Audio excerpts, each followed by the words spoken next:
My name is Ryan Clift, and this is my second speech over the Society of Friends. In today's time, there's a bunch of controversy and debates over all the religions in the world and all these countries. There's even spiritual warfare, such as crusades and everything. With the Society of Friends, it is a Quaker belief system of personal relationship with God being the central of all the religion. They believe highly on personal relationship, and they practice such practices as peace, testimony, equality in God's eyes, and the placement of the Bible. There's more, but these are the three we're going to talk about. The peace testimony is one of the most important parts of the Quaker belief system. They highly are against all war and conflicts with others. They believe that there's a presence of God in everybody, and that with the presence of God in you, if I have the presence of God in me and somebody over there that has the presence of God with them, I should not go to war with them. I should not get in conflict with them, and just love thy neighbor like it says in the Bible. They can't get that concept of hating each other if we're all God's brothers and sisters and children of Christ. They believe in unity and coming together and just loving one another. The second one is the equality in God's eyes. They believe that we are all children of God, and that with being children of God, we're all looked at the same, just as your parents will look at their son and daughters all the same, no matter what, and look at them in equal love. And no matter their sex, no matter their age, no matter their weight, size, anything, everybody's looked at as the same. That comes to why they dress plainly and speak plainly, is because with treating everybody the same, they do not hold themselves higher than another person. They do not rise themselves above anybody else. That's why they wear plain stuff, speak plain. They don't believe that human achievements, human possessions, and all that's meaningless in God's eyes.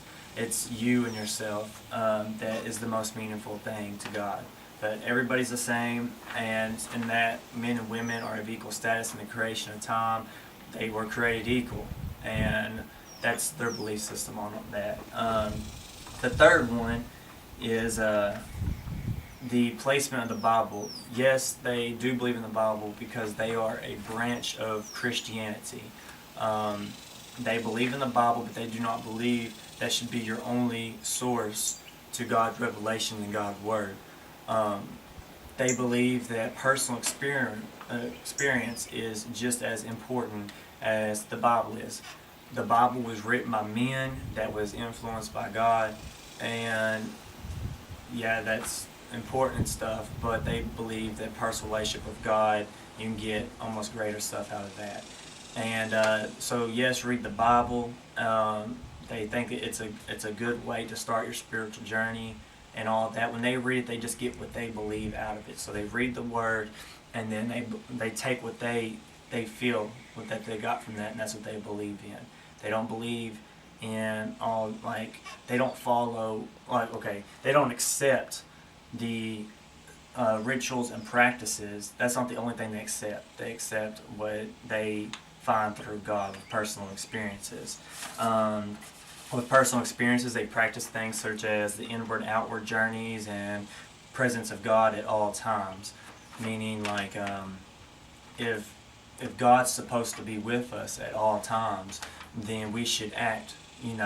If we believe that, then He really is there, and we should act as if He was there and conduct ourselves in the way that we would with God in our presence.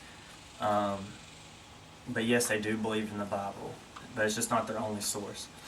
In conclusion, with all these different denominations and religions, it's impossible to tell who's right and wrong, whether it's Christianity or Buddhism or Hinduism or whatever, or even if you don't believe in God. It's hard to tell who's right and wrong, and I guess we're just going to have to wait for death to have that revealed to us on who was right. By then it won't matter. But the Quakers, they chose a Society of Friends as their belief system. And the whole belief system is just experience with God. It's looking at others equal and finding love of others and rather than war. That's it.